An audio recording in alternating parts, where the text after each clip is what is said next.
Então vamos lá. Vamos começar do começo. O que é produção musical?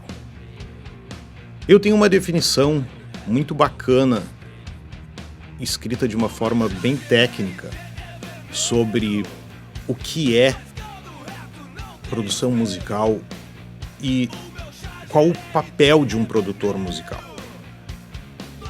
Mas eu não gostaria de usar esse tipo de descrição, eu gostaria de falar para vocês de uma forma bem informal.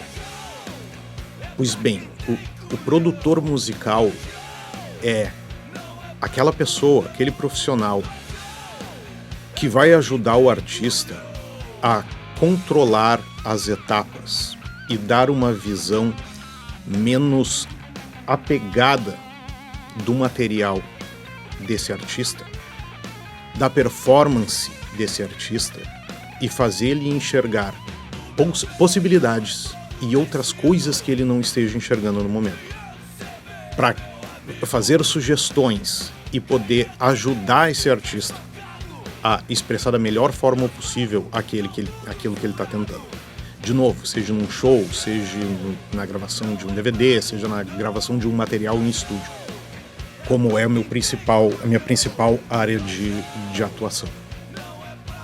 Tá? Então, um produtor musical, ele acaba tendo que ter diversas ferramentas na bagagem. A primeira coisa que a gente tem que deixar muito claro é que não existem regras. Não existe um único caminho, não existe uma única visão, não existe uma única maneira de se fazer. Então, tudo que eu passar para vocês é a minha forma de interpretar tudo isso de acordo com minha experiência e de acordo com todos os meus anos de estudo. Não é a única, não é a melhor. É a que funciona para minha realidade, para o cenário do qual eu estou inserido, e muito provavelmente não vai funcionar para todo mundo, mas já sim ajudou bastante gente. Então, dito isso, seguimos. Eu acredito que uma das ferramentas principais que um produtor musical tem que ter é comunicação. A gente vai conseguir enxergar diversos tipos de produtor. E não existe um tipo melhor ou pior. A gente vai enxergar aquele cara que é um cara que tem uma larga experiência musical, que tem um largo conhecimento sobre música, sobre um estilo e que vai atuar muito mais ajudando o artista a arranjar, a talvez ter ideias dentro do seu vocabulário musical, viradas de bateria, frases de bateria, ideias harmônicas, ideias melódicas.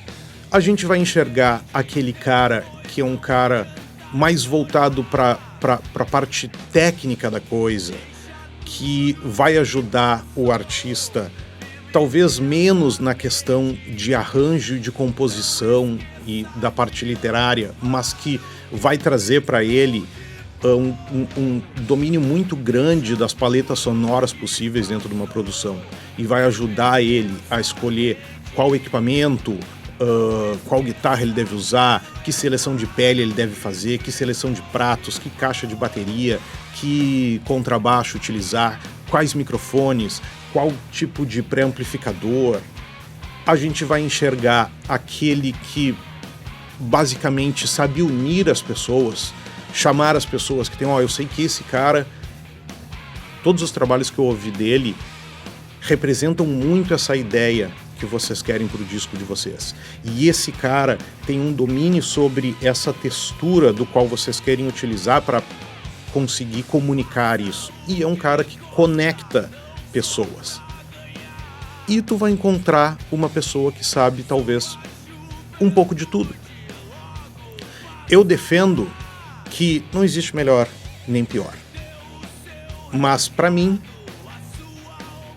conhecer um pouco de tudo me parece a melhor solução. É o que melhor funciona para mim. Então eu tento estar o tempo inteiro estudando música, composição, arranjo, técnicas de mixagem, técnicas de gravação, tá atualizado com o que está acontecendo no mercado, Mas, de todos esses tipos, a principal arma que eu vejo é comunicação. Tu conseguir entender o que o artista quer e conseguir passar para o artista o que tu quer falar. E isso necessita a apropriação de vários tipos de conhecimento. O conhecimento técnico, o conhecimento musical, o conhecimento da linguagem, de estúdio, da linguagem de ensaio, da linguagem de palco, para que tu possa conseguir esse tipo de comunicação clara e objetiva. Muitas vezes a gente se depara com aquelas coisas tipo, eu quero um som mais azul, eu quero um som mais macio, eu quero um som mais gordo. E quando tu não está acostumado, tu não vivencia esse tipo de cenário para que tu seja exposto ao que isso significa, ou, digamos, uma comunicação mais técnica. Eu gostaria que tu comprimisse um pouquinho o transiente inicial da minha caixa, mas deixasse o tail com RT60 mais largo, que ele parecesse mais distante. Se tu não tem conhecimento desses universos, vai ser muito mais difícil para tu poder te comunicar. Então, um pequeno estudo sobre tudo, por isso, para mim, parece ser uma das principais ferramentas que a gente precisa para poder se comunicar corretamente, entender corretamente o que um artista está tentando expressar. E mesmo assim, eu digo para vocês, muitas vezes é difícil. Muitas vezes o que um artista tenta te dizer com uma expressão não é exatamente aquilo que tu imagina que é. Ok? Então, lembrem, produtor musical precisa saber pelo menos um pouco de tudo. Precisa ser uma pessoa que tenha fácil comunicação, que tenha um bom domínio técnico, para que a técnica não seja mais um obstáculo, não seja mais algo que te impeça, para que tu possa automaticamente traduzir muitas dessas expressões automaticamente em som, para no momento em que ele te diga alguma coisa, já venha dentro daquele teu vocabulário de experiências e de estudos, tipo, eu posso usar tal tipo de microfone com tal tipo de instrumento e eu já vou chegar nisso. Isso já esteja internalizado. E lembrando que a gente, em muitas situações, precisa também ser um pouco psicólogo, ser um pouco eletricista, marceneiro. Então, se preparem, esse é o mundo da produção musical e muitas dessas coisas a gente usa no nosso dia a dia. Tá? Seguimos. Nessa